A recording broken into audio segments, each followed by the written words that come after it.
Haleluya. Silakan duduk Bapak Ibu yang terkasih. Selamat pagi, Shalom. Wow, coba lihat ke kiri kanan. Boleh kameramen bisa lihat sorot kepada jemaat. Juga bagi jemaat yang di rumah, yang online, Bapak Ibu, saya undang Bapak Ibu boleh datang ke KTC untuk kita bisa sama-sama ketemu onsite. Setuju Bapak-Bapak yang di sini? Oke, tepuk tangan bagi yang online ya. Kita tunggu Bapak-Bapak Ibu yang biasa online, jangan mager, mari datang join onsite. Amin. Kita bersyukur kita dapat kemurahan Tuhan untuk bisa seperti dulu kita menikmati ibadah dengan lebih bebas. Amin. Dan tahun ini kita rindu Bapak Ibu, kita semua jemaat Tuhan, kita makin dalam masuk memahami hidup dalam keluarga rohani. Karena kita rindu ibadah bukan sekedar ritual tiap minggu seperti biasa, rutinitas. Tapi kita memiliki gaya hidup sebagai keluarga. Karena di masa-masa sulit kasih akan menjadi dingin. Tetapi anak-anak Tuhan semakin hangat di dalam kasih Tuhan. Hubungan kita semakin mendalam, semakin otentik. Dan tidak ada kegelapan dalam hidup kita.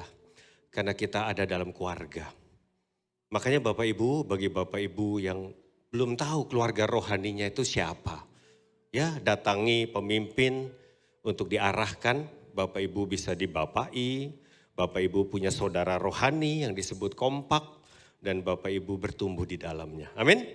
Hari ini kita akan membahas satu topik yang disebut mata hatiku. Ya, kita bicara serial dari Matius 5, 6, dan 7. Dan minggu lalu Pak Billy sudah menyampaikan Matius 6. Saya lanjutkan apa yang sudah disampaikan beliau. Matius 6 ayat 19 sampai 24. Ya, kita akan baca sama-sama di dalam Matius 6 ayat 22 sampai 23 ya. Mari, ini versi terjemahan sederhana Indonesia. 2, 3. Matamu seperti jendela yang membiarkan terang masuk ke dalam tubuhmu. Kalau matamu baik, seluruh hidupmu pun akan diterangi. Tetapi kalau matamu rusak karena memandang ke sana kemari dengan serakah, seluruh tubuhmu akan menjadi sangat gelap. Kalau jendela tubuh itu menghambat terang itu masuk, betapa hebatnya kegelapan yang terjadi di dalam hatimu. Nah, kita bicara mata, pasti langsung pahamnya mata secara jasmani. Semua kita ya punya mata. Tetapi ada beberapa saudara kita mungkin punya masalah dengan mata seperti Pak Simon Pardede karena glaukoma menjadi buta. Tapi bicara mata nggak dibatasi sekedar mata jasmani. Tapi ini bisa sampai kepada mata imajinasi. Bahkan cara pandang kita. Kalau Bapak Ibu ada di dalam ruangan atau kamarmu yang gelap, kamu tidur. Dan tiba pagi hari, jendelamu dengan hordennya kamu tutup. Jadi tidak bisa lihat sinar yang terang dari fajar pagi hari. Kamu harus buka jendela bukan? Dan kamu bisa melihat terang itu. Tapi kalau jendelamu begitu kotornya, ya, maka terang itu tidak maksimal masuk ke kamarmu. Kamarmu tetap gelap. Walaupun di luar itu begitu terang, saudara.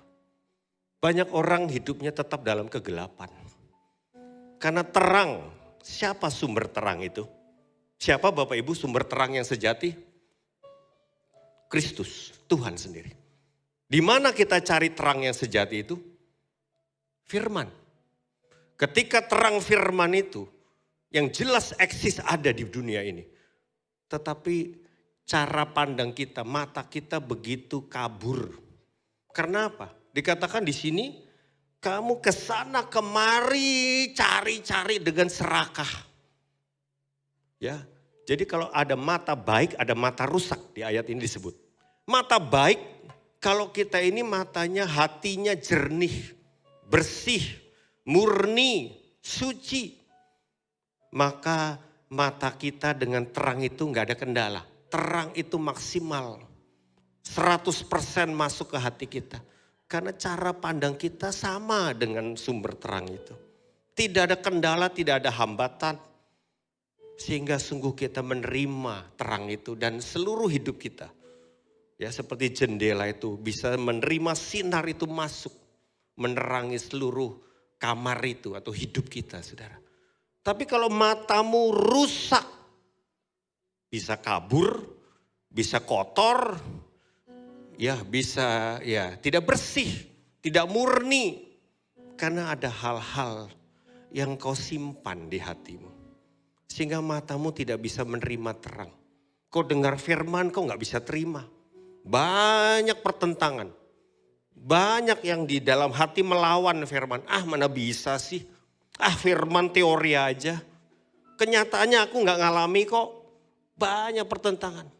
Bahkan kau cari sesuatu yang ingin memuaskan hatimu. Makanya kau gak cocok dengan apa yang firman katakan. Dan kau protes. Kok Tuhan begini sih? Kenyataannya saya gak begitu.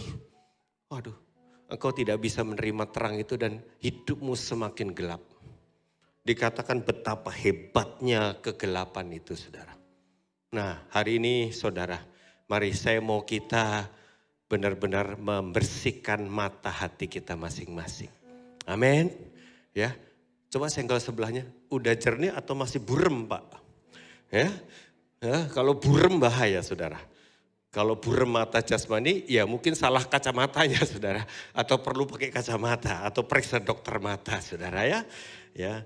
Oke, baru-baru ini istri saya juga ada masalah, ada floaters di matanya. Jadi seperti rambut ya, kata mata tua.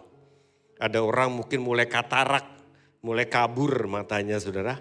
Semua kita ya mungkin ada pengalaman dengan mata. Tapi saya mau bicara mata ini ternyata bukan cuma penglihatan. Secara indera rohani bukan cuma dari penglihatan. Tetapi firman katakan di dalam Amsal 4 ayat 20 ya sampai 22. Mari Bapak Ibu yang di rumah dan di KTC kita baca lagi bersama-sama 2, 3. Hai anakku, perhatikanlah perkataanku, arahkanlah telingamu kepada ucapanku.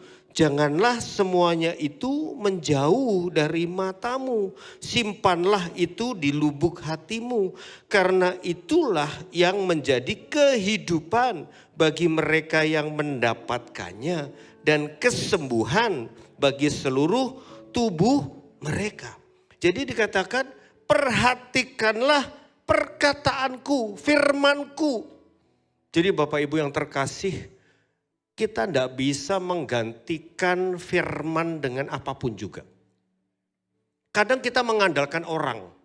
Ah nanti kalau saya bingung saya tanya Pak Pendeta, saya tanya penatua, saya tanya PKS, saya tanya PA saya.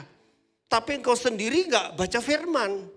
Kau sendiri gak renungkan firman, gak bisa Bapak Ibu. Manusia gak selalu maha hadir ada bersamamu dan siap menolongmu. Tapi Tuhan itu maha hadir. Tuhan selalu ingin menuntun kita di masa-masa sesulit apapun. Amin.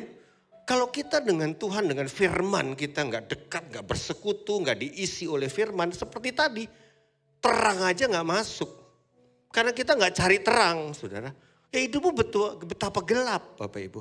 Jadi sekali lagi, firman nggak tergantikan oleh apapun. Nggak bisa diganti dengan ibadah minggu, nggak bisa diganti dengan konseling. Karena firman itu setiap saat ada di dalammu.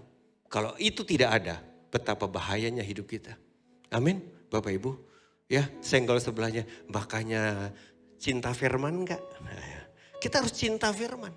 Kalau firman itu penting, perkataan Tuhan itu begitu utama buat hidup kita. Kita pasti bela-belain baca firman. Lebih daripada kesibukan lain. Kenapa? Itu nomor 1 Pak buat hidup saya. Itu paling prioritas Pak. Saya nggak mungkin saya tidak baca firman. Itu utama Pak. Nah sampai di situkah kita sama firman. Bahkan dikatakan bukan cuma diperhatikan, caranya apa? Arahkan telingamu. Karena Tuhan mau bicara. Bukan cuma firman tertulis, tapi Roh Kudus bicara. Firman-firman itu dia pakai untuk menyatakan pada saat-saat yang tepat. Tuhan bicara. dan kita bisa dengar suaranya, tegurannya, bisikannya. Mari buka telinga kita. Saya biasakan kalau dalam situasi apapun, tanya Tuhan mau apa Tuhan dalam situasi ini? Dalam peristiwa ini Tuhan mau bicara apa? Tanya. Setiap kali kita tanya kita selalu bisa dengar, makin lama makin peka. Dan makin bisa jelas dengar suaranya. Latih telingamu makin tajam. Kemudian dikatakan jangan menjauh dari matamu, simpanlah di lubuk hatimu sampai disimpan. Sampai direnungkan, sampai masuk ke dalam hati. Ya. Mari saudara kita save, kita simpan di hati kita. Hati ini seperti ya hard disk yang menyimpan semua kebenaran saudara. Dan tidak boleh ada virus apapun yang merusak hard disk itu. Semua hati kita dipenuhi firman saudara. Itu akan menjadi kehidupan bagimu dan menjadi kesembuhan bagi tubuhmu. Amin. Karena yang dari dalam itu yang menyembuhkan Bapak Ibu. Nah oleh sebab itu hari ini saudara, karena kita matanya kabur. Itu yang terjadi dalam peristiwa Taman Eden. Cara iblis menggoda manusia pertama jatuh ke dalam dosa. Cara dosa pertama masuk bukan 100% kebohongan atau tipu daya. Iblis kalau mau main tipu-tipuan secara terang-terangan, manusia pasti tahu dan gak bakal ketipu. Namanya nipu harus sembunyi-sembunyi. Gak boleh ketahuan, betul gak? Kalau terang-terangan orang juga tahu, itu tipuan. Saya gak akan mau. Nah cara iblis menipu Hawa. Coba kita perhatikan baik-baik. Ada pepatah berkata ya half truth is the whole lie. Ya, sebetulnya dusta itu ya gak pernah 100% bohong. Justru dusta atau tipuan yang mematikan itu separuh benar. Ini masalahnya. Ada benernya tapi dicampur sama salahnya. Ketika kita benar tapi kita tidak tahu lihat salahnya, kita ketipu. Makanya banyak kena hoax. Ya, coba senggol sebelahnya, suka korban hoax enggak? Malah nyebarin hoax lagi di WhatsApp grup saudara ya. Ya, akhirnya kita ditegur, Pak itu hoax Pak, ngapain disebar-sebarin di broadcast? Karena kita nggak cek. Kalau lihat bener-bener, mana bener sih, harusnya begitu kan? Main percaya, main sebar, ikut memberitakan kebohongan saudara. Nah kita bisa lihat di sini, saya mau bacakan dari versi VMD, Kejadian 3 ayat 4-6. Ular itu berkata kepada perempuan itu, kamu tidak akan mati. Karena Tuhan berkata apa? Kamu pasti mati. Ya, jadi ada ketakutan di situ. Nah makanya iblis langsung counter. Waduh, ini dampaknya kan begitu mematikan nih. Soal pohon pengetahuan ini kamu pasti mati. Langsung dampak konsekuensinya di-reduce sama iblis. Kamu tidak akan mati. Allah tahu bahwa jika kamu memakan buah dari pohon itu, kamu akan tahu tentang yang baik dan yang jahat. Sampai di situ dulu. Kalimat ini benar atau salah? Coba Bapak Ibu perhatikan. Jika kamu memakan buah dari pohon itu, kamu akan tahu tentang yang baik dan yang jahat. Letak salahnya di mana? Perhatikan baik-baik. Coba ngobrol sama sebelahnya. Kata yang salah dari kalimat itu yang mana? Apa the whole statement, pernyataannya semua salah? Kalau Bapak Ibu tahu firman, manusia diciptakan serupa dengan Allah, bukan? Berarti manusia dengan Allah itu bersekutu intim. Saya mau tanya, apakah Adam dan Hawa tahu tentang yang baik dan yang jahat? Sudah tahu Bapak Ibu. Karena dia dekat sama Allah dan dia serupa Allah. Jadi kata yang salah di sini kata akan. Dikatakan kalau kamu makan buah dari pohon itu, kamu akan tahu. Padahal kamu sudah tahu. Iblis bilang nanti kamu bakal tahu kalau makan. Harusnya langsung di counter. Iblis, saya udah tahu kok, ngapain makan? Kalau saya udah tahu kan gak usah makan lagi. Tapi karena dibikin bingung, gak mati ya? Jadi ada apa dong kalau gak mati?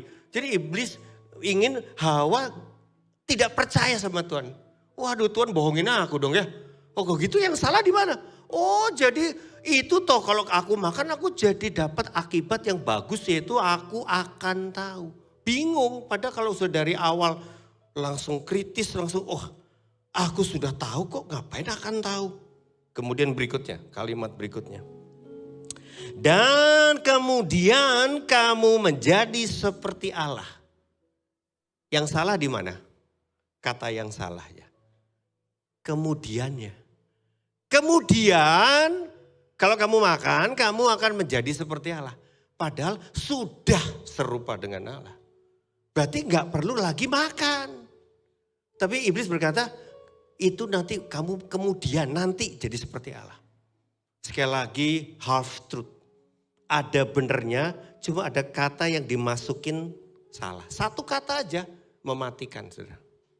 Dan membuat Adam atau Hawa jatuh. Mungkin kita berkata, kok Hawa gak inget sih firman Tuhan? Ya, saya gak tahu ya, karena Tuhan ngomongnya sama si Adam. Tapi apakah Adam sudah didik si Hawa kan, atau sudah muridin Hawanya? Coba istri-istri senggol suaminya, Pak muridin saya dong, jangan sama Hawa kok gak dimuridin Adam gitu ya. Saya gak tahu apa yang terjadi, tetapi ada yang miss di sini. Dan yang hebatnya Adam ada bersama dia. Ya, coba suami-suami, 1, 2, 3. Wah, masih hidup saudara ya. Kita harusnya yang jadi imam, jaga keluarga kita untuk hidup dalam Tuhan. Amin. Takut akan Tuhan. Amin. Makanya saudaraku yang terkasih, dosa masuk karena main-main dengan half truth. Mata Hawa tidak jernih dengan firman kebenaran. Sehingga dia mudah digoyang dan dia menerima setengah benar itu. Nah sekarang Bapak Ibu, saya mau Bapak Ibu lihat gambar ini. Ya, ada 3 pandangan di sini, betul? Benda yang sebenar-benarnya itu bentuknya apa Bapak Ibu? Tabung silinder. Ya, kalau yang pelajaran matematik ya ingat sekolah, ini tabung silinder. Tapi orang yang di sebelah kiri memandangnya segi 4. Betul? Dan orang yang di sebelah kanan sudut pandangnya memandang itu lingkaran. Memang 2 dimensi. Dari sudut 2 dimensi, satu bilang itu segi 4. Kotak. Kamu ngawur. Itu saya lihat bener-bener lingkaran kok. Nah coba suami istri senggol-senggolan. Kalau kita berantem tuh kayak begitu. Satu ngelihatnya segi 4, satu ngelihatnya bunder lingkaran. Ribut. Padahal yang dilihat satu hal yang sama, ya kan? Tapi sudut pandangnya berbeda. Tapi dua-duanya nggak lihat seutuhnya. Padahal yang seutuhnya adalah 3 dimensi, 3D. Yaitu apa? Tabung silinder. Nah half truth itu cuma ngelihat sebagian. Baru dapat pencerahan sebagian atau memang ya tadi ketipu. Sebagian dianggap benar semuanya. Akibatnya kita nggak lihat yang sebenar-benarnya atau kebenaran yang utuh. Hari ini Bapak Ibu yang terkasih. Kalau kita ini kadang suka ngotot padahal kita coba lihat gambar ini. Ada sesuatu yang kita nggak lihat utuh tapi kita sudah sok benar dan merasa paling benar. Akibatnya ya banyak konflik dalam hidup kita. Nah saya ingin kita belajar baik-baik tentang cara pandang. Ya, mata hati bicara cara pandang. Nah, kita bicara perikop tentang harta, tentang uang.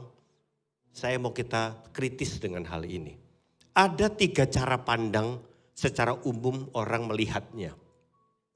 Yang pertama teologi penderitaan. Memandang segala hal dalam sisi agamawi. Kemudian yang ekstrim kanan teologi kemakmuran. Memandang semua dari sisi duniawi. Nah yang benar gimana? Yang benar adalah siapa kita dulu. Kita ini adalah anak Allah, anak Tuhan. Pemilik pencipta langit dan bumi. raja segala raja, anak raja.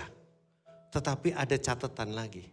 Selama kamu di bumi, walaupun empunya langit dan bumi itu Bapakmu, tapi kita punya hati hamba, pengelola, pemilik, bukan pemilik. Nah, kalau teologi kemakmuran menekankan saya pemilik, mengejar kepemilikan di bumi. Begitu. Kalau yang teologi penderitaan ekstrim hambanya. Tetapi yang benar anak Tuhan berhati hamba. Coba katakan sama sebelahnya, saya anak Tuhan berhati hamba. Saya pengelola bukan pemilik, amin. Nah inilah yang benar, yang rohani. Nah berikutnya apa? Tentang uang. Orang yang teologi penderitaan, wah uang itu duniawi Pak. Kalau ngomong uang itu aduh bahaya Pak. Janganlah terlalu cinta uang. Nah, tidak bisa bedain uang sama cinta uang. Uang itu dosa, Pak. Jadi kita tidak boleh terlalu apa uang.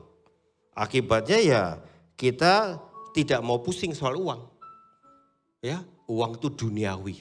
Nah, ini ekstrim. Tetapi yang teologi kemakmuran, uang itu tujuan. Uang itu maha penting. Hidup kalau nggak ada uang mana bisa Pak. Makanya uang itu segala-galanya. Ya di dunia perlu uang Pak. Pelayanan juga perlu uang kok. Gereja juga perlu uang. Semua orang di dunia perlu uang Pak. Makanya kita harus cari uang. Akibatnya kebablasan, cinta uang. Dan akhirnya hamba uang. Tapi kalau boleh lebih langsung keren nih, budak uang. Diperbudak sama uang. Uang itu segala-galanya. Uang segitu pentingnya. Makanya kalau Bapak Ibu lihat hamba-hamba Tuhan yang teologi kemakmuran. Iya apa-apa duit. Dan kita bisa ngelihat kehidupannya yang memperkaya diri. Makanya banyak orang syak sama kekristenan yang ngawur itu saudara. Itu teologi kemakmuran. Pendetanya juga cinta uang soalnya. Ya ini gak benar saudara. Jadi kita harus tahu bahwa yang benar adalah uang itu netral. Tergantung bagaimana kita memperlakukan uang. Uang itu hanya alat kok, bukan tujuan. Jadi kita jangan pernah bahas kaya itu berarti tanda cinta uang. Kalau miskin itu tanda kamu ada dosa. Enggak benar saudara. Kalau begitu saudara uang itu ya ukuran rohani dong. Bahaya Bapak Ibu. Orang yang miskin gak ada urusannya dia punya dosa atau gak punya dosa. Atau orang yang kaya tandanya dia diberkati Tuhan dan dia pasti benar di hadapan Tuhan. Gak ada hubungannya saudara. Kaya miskin netral juga. Kadangkala kita diizinkan ada kekurangan sedang dilatih Tuhan. Untuk mengandalkan Tuhan. Dan hidup benar-benar murni tidak cinta uang. Kadang orang kan berkata Pak saya gak cinta uang. Ya mungkin perlu dites Pak. Cara ditesnya apa? Ya diizinkan gak punya uang mungkin. Disitulah baru murni benar-benar saya memang gak cinta uang. Gak khawatir Pak. Di posisi sulit saya tetap bersyukur Pak. Nah itu boleh ngomong ya. Kalau gak sampai dites begitu kadang agak susah. Tapi hari ini saya mau kita mengerti uang itu hanya alat. Netral. Makanya kalau kita maukan uang itu segalanya jadi bos. Ya, dia tuan yang jahat. Kita diperbudak, diperalat, diseret sampai murtad saudara. Karena Tuhan berkata pilih salah satu, Yesus atau Mamon. Musuh terbesar Yesus itu Mamon Bapak Ibu. Karena iblis itu senjatanya Mamon. Makanya kalau kamu pilih Mamon, kamu gak akan pilih jadi Tuhan, milih Tuhan. Makanya Bapak Ibu, tapi uang kalau kita taklukkan, kita pakai sebagai alat, dia hamba yang baik. Lewat uanglah kita bisa jadi berkat. Lewat uanglah kita bisa melayani Tuhan dan banyak perkara. Amin. Sekali lagi ini sikap. Kedua, sukses. Apa pandangan tentang sukses? Orang yang agamawi teologi penderitaan berkata sukses itu gak ada hubungannya sama kerohanian. Istilah sukses itu dia alergi. Jangan ngomong sukses Pak di khotbah. Jangan ngomong sukses Pak di gereja. Duniawi banget. Jangan Pak. Orang yang kemakmuran berkata, ya Sukses itu ya standar dunia, ukuran dunia menurut pandangan rata-rata manusia. Karena kita hidup di dunia kan Pak, mesti jadi contoh. Nah, itu bahasanya. Makanya ukuran standar suksesnya yang dipakai ya dunia punya pandangan. Kita pun anak Tuhan harus kasih, lihat nih anak Tuhan begini sukses. Tapi sukses yang palsu. Karena pandangan manusia, bukan pandangan Tuhan. Bukan pandangan ilahi. Yang benar adalah sukses sejati. Hidup kita bukan mengikuti ambisi kita. Hidup kita adalah kenal apa tujuan Tuhan buat saya dilahirkan di dunia. Saya hidup dilahirkan di dunia dengan tujuan yang sangat jelas.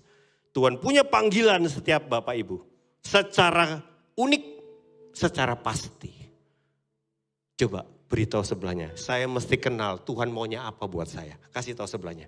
Saya mesti kenal, tahu apa yang maunya Tuhan buat hidup saya. Saya di dunia enggak usah banding-bandingan sama orang lain. Saya harus kenal apa pencipta saya desain, rancangkan buat saya. Makanya hidup di dunia ini kalau Bapak Ibu sekarang zaman sosmed. Apa sih godaan sosmed? Komparasi. Kita serba mengkomparasi, membanding-bandingkan. Teman seangkatan udah begini loh sekarang hidupnya. Udah kemana-mana traveling.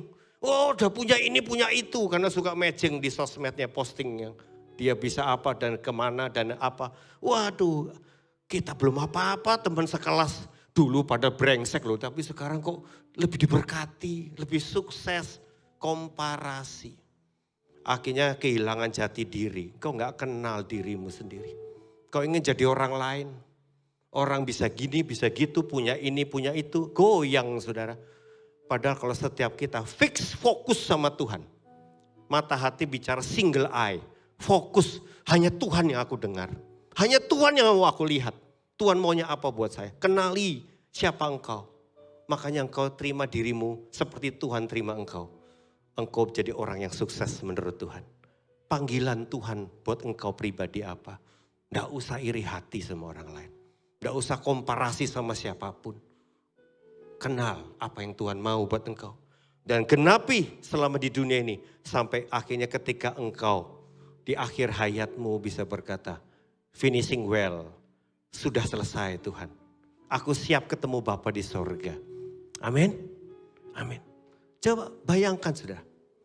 Coba kalau saudara punya mata hati dalam perenungan. Bayangkan batu nisanmu. Obituarimu. Kenangan apa yang orang akan ingat ketika engkau di batu nisan itu. Wah, ini hamba Tuhan yang luar biasa. Seorang yang cinta Tuhan Pak. Hidupnya jadi berkat buat saya Pak. Apa yang orang omongkan. Kenangan apa yang kau ingin sisakan, tinggalkan bagi banyak orang. Itu yang menjadi pencapaianmu. Kalau Tuhan maunya engkau itu dan engkau lakukan. Itu diingat bukan saja sama Tuhan tapi sama semua orang yang kenal engkau. Saya diberkati Pak sama hidupnya. Dia tahu apa yang dia mesti buat dalam hidup. Tujuannya jelas Pak. Wow, inilah yang menjadikan kita, apa yang dikatakan saya, berdampak dan bermultiplikasi. Nomor satu, hidup mesti berdampak.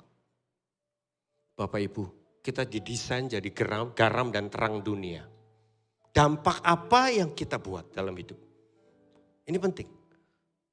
Siapa orang yang kita dampakkan? Enggak usah jauh-jauh. Orang terdekat. Suamimu, istrimu, anak-anakmu.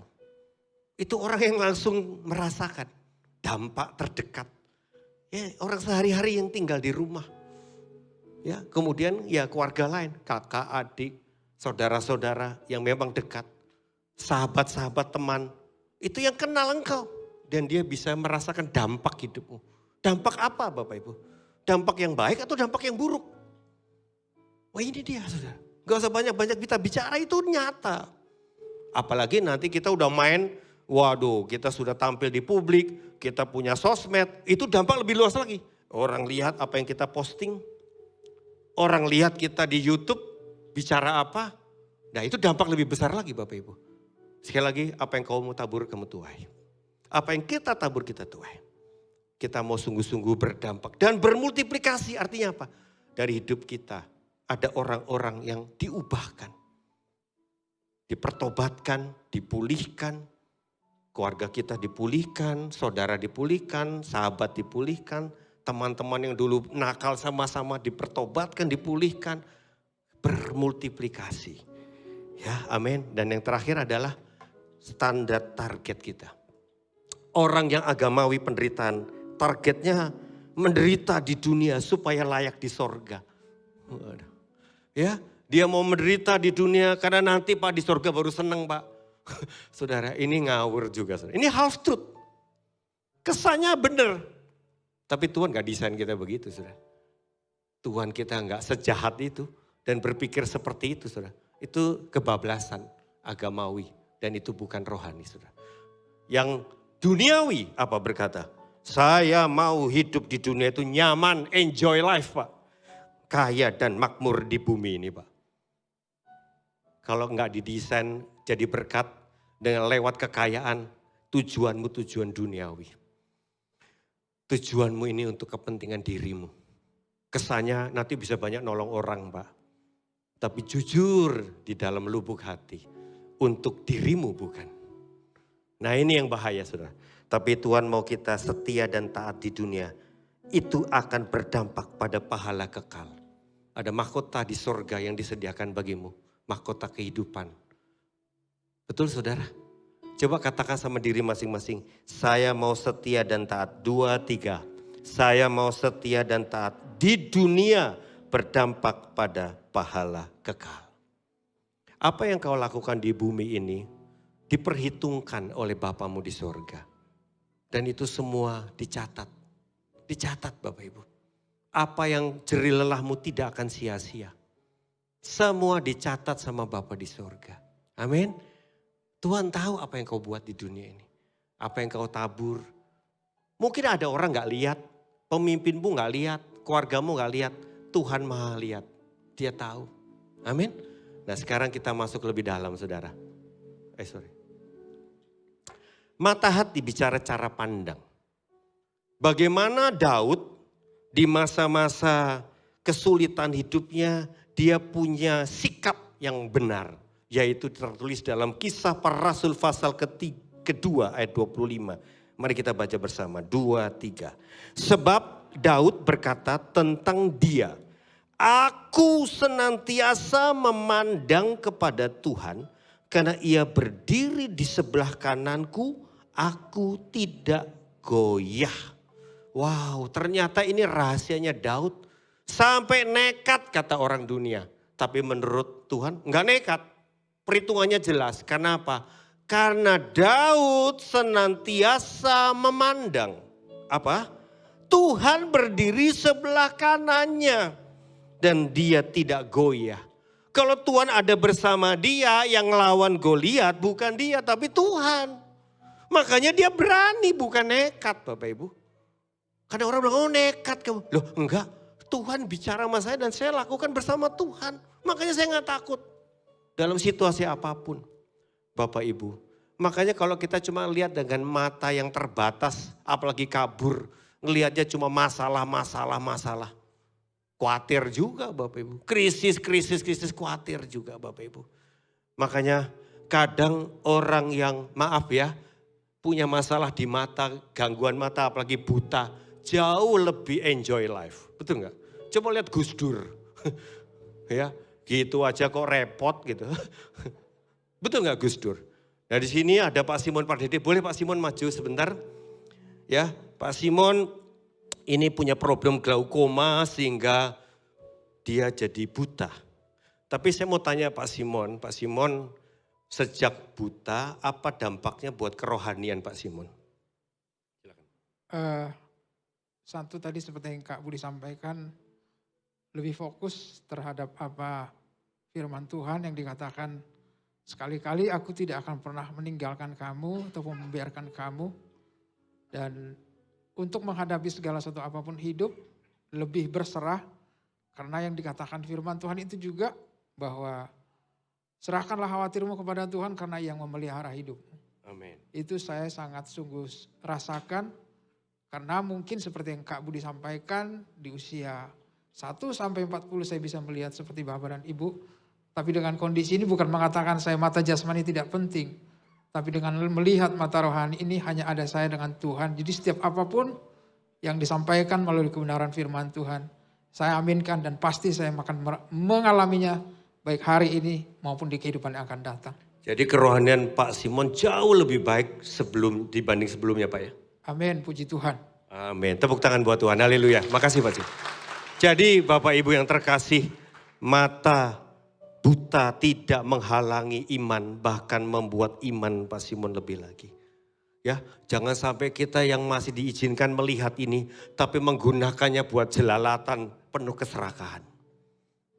Ya, senggol sebelahnya, kalau kamu jelalatan tadi jewer Tuhan, hati-hati. Ya, bahaya. Saya nggak tahu dijewernya pakai cara apa ya. Tapi Tuhan mau kita punya mata hati kepada Tuhan, amin. Seperti Daud. Nah, sekarang saya mau kita belajar. Hidup kita di dunia akan dan juga sering diizinkan punya orang sulit, punya situasi sulit yang nggak pernah bisa ditengking, Bapak Ibu. Ya, coba tanya sebelahnya, orang sulitmu siapa? Coba, siapa orang sulitmu itu? Jangan-jangan istrimu sendiri atau suamimu sendiri. Ada kita banyak konseling berkata, Pak saya nyesel nikah Pak. Nyesel Pak nikah. Kalau tahu begitu Pak, saya nggak kawin sama orang ini Pak. Jadi orang sulitnya suamimu sendiri, istrimu sendiri. Ya, ternyata Pak, ini semua yang waktu pacaran hoax semua Pak. Sekarang ketahuan aslinya Pak, nyesel. Tahu gitu mah, masalahnya nggak bisa dibalikin ya. Kalau dulu ada money back garanti ya saya balikin Pak, pulangin Pak. Non-refundable masalahnya, nggak bisa balik. Ya saudaraku, nyesel gitu saudara. Tapi saya percaya Bapak Ibu, seandainya kita diizinkan punya orang sulit. Orang sulit bisa pasangan, orang sulit bisa mertua, orang sulit bisa saudara ipar. Duh adiknya Pak, istri si baik Pak, adiknya Pak minta ampun Pak. Morotin terus Pak. Kakaknya Pak, adu domba terus Pak. Nah kadang-kadang ini kita diizinkan punya orang sulit. Siapa yang jujur, saya punya orang sulit dalam hidup saya, angkat tangan. Ayo kita ngaku jujur. Wah puji Tuhan, puji Tuhan. Yang gak angkat tangan betapa hebatnya dan sucinya engkau. Begitu sucinya sampai, wah gak sulit Pak buat saya gampang. Wah hebat bener, saya mesti belajar sama Bapak dan Ibu yang tadi gak angkat tangan. Begitu dewasa rohaninya, ya kan? Tapi saya yakin semua kita diizinkan ada orang sulit dalam hidup kita. Ada situasi sulit ya bisa saja. Lagi gak kerja Pak, jobless Pak. Betul ya, kita ini pengacara, pengangguran ya. Selalu siap ya dengan berbagai acara pokoknya ya. Waduh kita ini saudara dapat situasi sulit. Saya percaya dua ayat ini saya punya patokan. Prinsip 2 ayat ini yang saya pegang. Nah saya mau bagikan kepada Bapak Ibu. Filipi pasal 4 ayat ke-13. Mari kita baca versi VMD 23. Aku dapat menghadapi semua itu melalui Kristus. Sebab dia memberikan kekuatan kepadaku. Jadi Tuhan berkata, kamu harus menghadapi semua itu, orang sulit itu, situasi sulit itu melalui Kristus. Jangan hadapi dengan caramu sendiri. Melalui Kristus, bersama Kristus. Sebab dia memberi kekuatan kepadamu. Jadi saya percaya kalau ada orang sulit dan situasi sulit, pelajaran pertama adalah ada maksud buat diri kita sendiri. Amin. Jangan nyalain orangnya atau situasinya. Apa pelajaran buat saya? Saya harus belajar apa Tuhan? Pasti ada tujuan Tuhan buat saya. Saya lagi dididik apa, diajar apa sama Tuhan. Itu dulu Pak, tangkap dulu itu Bu. Kalau nggak ditangkap, kita pasti nyalain orangnya. Kalau situasi ya bisa nyalain Tuhannya malah. Nyalain pemerintah, nyalain siapa aja, nyalain bos, nyalain apa. Nyalain bahkan penatua, siapa aja bisa disalahin. Kenapa? Tidak melihat Tuhan maunya apa, pelajarannya buat saya. Dan yang kedua, setelah saya udah dapat, pasti juga dikasih hikmat bagaimana menolong orang sulit itu. Bagaimana saya harus melayani orang sulit itu. Nah saya sendiri dalam pelayanan kepemimpinan, kalau di Abalaf itu kepemimpinan majemuk Bapak Ibu. Kepemimpinan majemuk seperti suami istri. Kalau Bapak Ibu suami dan istri orang sulit, ya kepemimpinan majemuk itu orang sulitnya sesama penatua ya Pak Billy ya. Ya Pak Billy ada kesulitan sama saya ada kesulitan sama Pak Billy gitu. Dulu Pak. Jujur sebagai penatua punya kesulitan. Kesel minta ampun Pak sama Kak Billy. Kak Billy juga mungkin kesel minta ampun sama saya. Sampai satu titik saya dapat pencerahan. Kasihi dan terima saudaramu tanpa syarat. Layani dia dengan sepenuh hati. Di situ saya toeng. Padahal sederhana firman itu. Tapi belum toeng, rema, mata hati saya masih kabur kalau ngelihat Kak Billy. Ya kan gitu. Makanya setelah ganti kacamata hati, saya bisa ngeliat jernih mengasihi saudaraku yang terkasih. Kak Billy rekan terbaik buat hidup saya yang cocok buat tipe saya. Amin. Saya partner terbaik saya Kak Billy udah gak ada yang lain. Yang membentuk saya. Yang membuat saya lebih dewasa. Membuat saya lebih bergantung sama Tuhan berhikmat. Kalau yang cocok nyaman itu gak ngubah saya. Gak bikin saya bertumbuh dewasa. Coba suami istri lihat-lihatan, kamu memang partner terbaik dari Tuhan buat saya. Coba ngomong sama suaminya atau sama istrinya coba. Kamu bukan orang sulit lagi. Ya kalau sudah menang begitu Pak Ibu. Amin. Ya mari Bapak Ibu. Kalau belum toeng kita doakan ya untuk kebenaran ini. Ya, yang Roma 8:28 ayat berikutnya 2-3. Kita tahu sekarang bahwa Allah turut bekerja dalam segala sesuatu untuk mendatangkan kebaikan bagi mereka yang mengasihi Dia, yaitu bagi mereka yang terpanggil sesuai dengan rencana Allah. Jadi kita tahu sekarang Allah itu turut bekerja, artinya Allah under control, Allah berdaulat dalam situasi sulitmu. Allah tahu betul apa yang kau alami itu tahu betul, sangat maha tahu. Dan kalau itu terjadi ada tujuan Tuhan kebaikan bagimu. Nah ini dia kebaikan bagimunya ini. Kadang kita tidak bisa lihat ini baiknya apa. Orang nggak punya duit tuh baiknya apa Pak? Ya kan? Kalau suami lagi selingkuh ditinggal saya begini tuh baiknya apa Pak? Betul ya? Kalau orang wah ya emang sulit ya. Suami saya selingkuh tinggalin saya. Mana baiknya? Nah orang selalu komplain dulu. Tapi saya percaya Allah berdaulat betul. Ada maksud Tuhan. Semua orang yang sudah melewati masa-masa sulit punya hikmat lebih untuk menolong orang yang punya situasi yang sama. Betul. Semua teman-teman kami yang di pelayanan narkoba, semua mantan pemakai semua. Hancur total hidupnya di masa lalunya. Ya sulit keluarganya, punya anak narkoba, ngabisin duit. Oh ya, semua barang di rumah dijualin semua habis. Orang tuanya komplit, tapi sekarang dia bisa jadi konselor menolong banyak orang narkoba bebas saudara. Saudara Tuhan pasti punya maksud kebaikan. Semua masa sulit. Yang pernah selingkuh, pulih bertobat, sekarang jadi konselor pernikahan yang dahsyat. Kenapa? Mengerti betapa parahnya itu situasi. Jadi Bapak Ibu, nah sekarang berikutnya cara pandang kita kalau kita dalam godaan hawa nafsu apa? Roma 6 ayat 11, mari kita baca 2-3. Demikianlah hendaknya kamu memandangnya bahwa kamu telah mati bagi dosa, tetapi kamu hidup bagi Allah dalam Kristus Yesus. Jadi kita memandang, melihatnya, cara pandang apa? Kamu manusia lamamu telah mati bagi dosa. Bapak Ibu perhatikan ya. Manusia lama kita ketika percaya Yesus ikut mati di kayu salib bersama Yesus, dikubur, dibaptis. Jadi manusiamu yang lama, budi yang lama itu sudah dikubur mati. Kalau kita diibaratkan jadi budak dosa, budak iblis. Dosa ini oknum. kamu telah mati bagi si dosa si iblis. Dulu kamu budaknya dia. Atau lebih kerennya, kamu tuh dulu nikah sama iblis.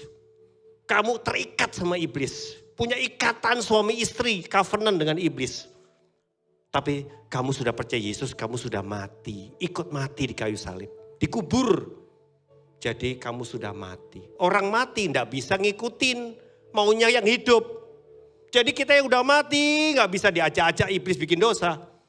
Dan Yesus bangkit, kamu ikut bangkit. Dan sekarang kamu jadi ikut Tuhan. Bahkan ilustrasinya menikah dengan Tuhan. Kamu punya suami yang baru. Yesus Kristus Tuhan Allah yang dahsyat. Kamu sekarang hidup bagi Allah dalam Kristus Yesus. Makanya kalau digoda sama iblis, bayangan saya sudah mati. Saya gak bakal ikut dosa begini. Gak suka dosa begini. Orang mati gak ada keinginan apa-apa. Dan sekarang saya manusia baru, lahir baru, ciptaan baru. Saya milik Tuhan, ikut Tuhan saja. Amin. Penghayatan itu mesti dalam Bapak Ibu. Kalau gak dalam, ya masih senang-senang dosa lagi. Kenapa? Ya nikmat. Makanya Bapak Ibu harus sadar kita ini udah mati kok. Tepok sebelahnya, sadar gak sih udah mati? Coba, sadar gak sih kamu udah mati? Manusia lama ya, mati. Sekarang manusia yang baru. Dan saya mau kita akhiri dengan kebenaran di dalam Matius 6 ayat 19. Ya, yang Pak Billy bagikan minggu lalu. Janganlah kumpulkan harta benda bagi dirimu sendiri di dunia ini. Langsung saja di ayat 20, sebaliknya kumpulkanlah hartamu di surga. Karena di mana hartamu berada, di situ juga hati dan pikiranmu berada. Apa maksud bicara di mana hartamu berada, di situ juga hati dan pikiran berada. Maksudnya begini Bapak Ibu, hatimu selalu senang sama sesuatu yang berharga. Harta itu sesuatu yang berharga. Selalu hatimu cari yang berharga. Itu maksudnya. Jadi masalahnya sekarang apa yang paling berharga itu?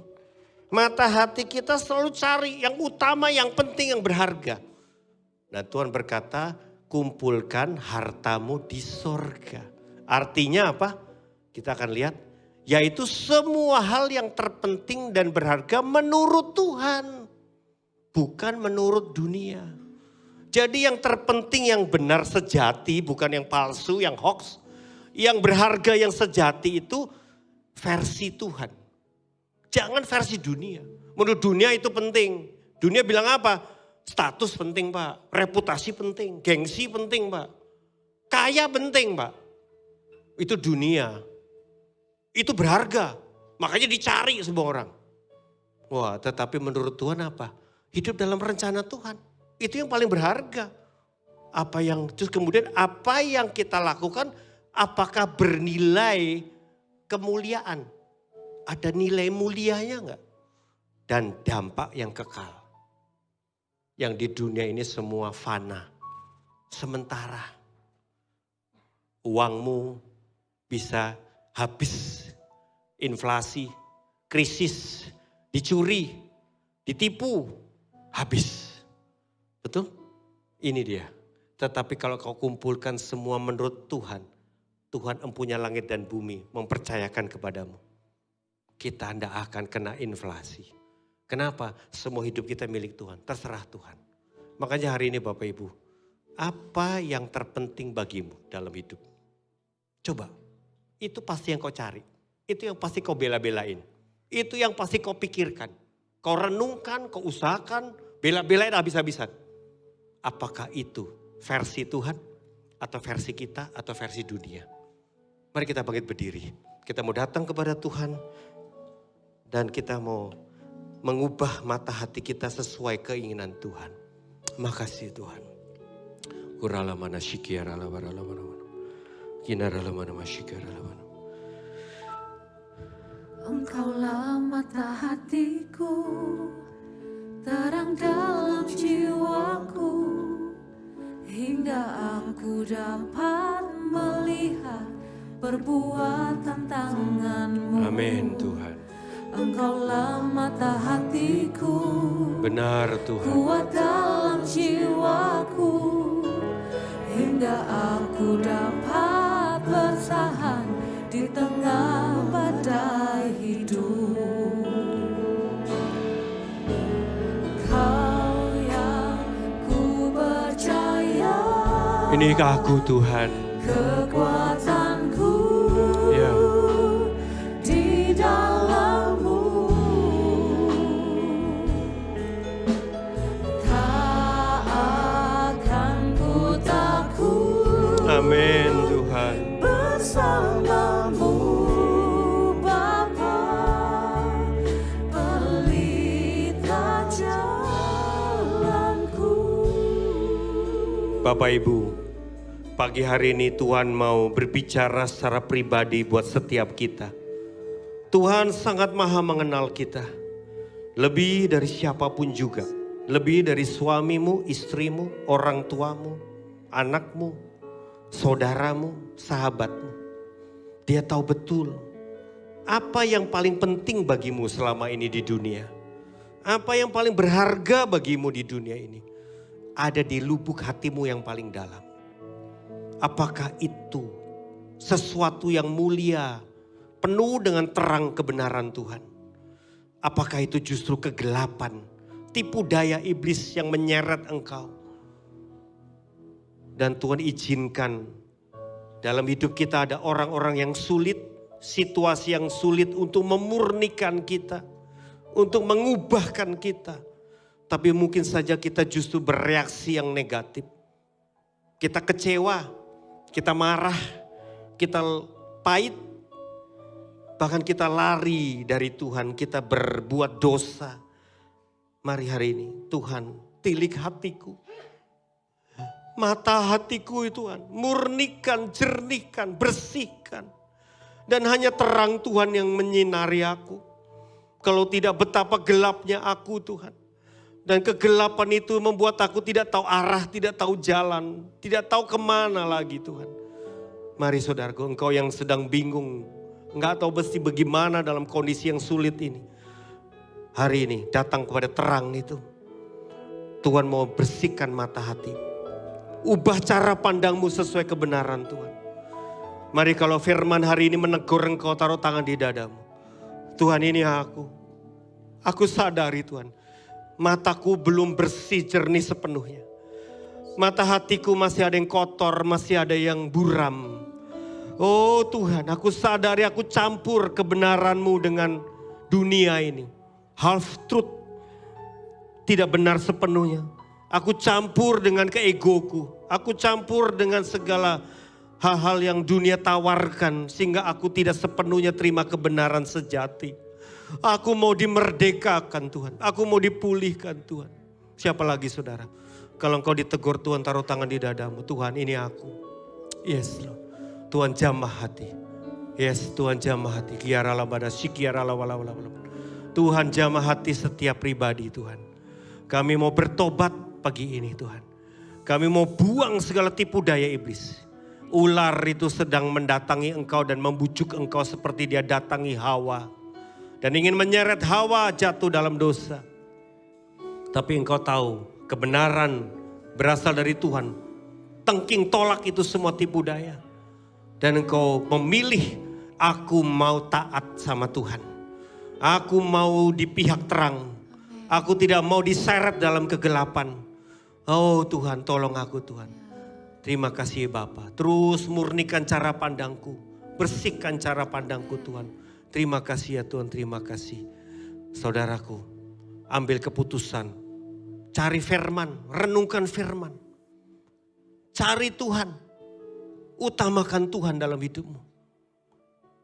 Cari keluarga rohanimu yang bisa menasihatimu dan menegurmu. Terima mereka sebagai orang-orang yang menjadi terbaik bagi menolongmu. Sehingga engkau tidak hidup sendirian dan mudah ditipu lagi. Ini waktunya anak-anak Tuhan boleh bangkit ya Bapa. Oh terima kasih ya Bapa, terima kasih Tuhan.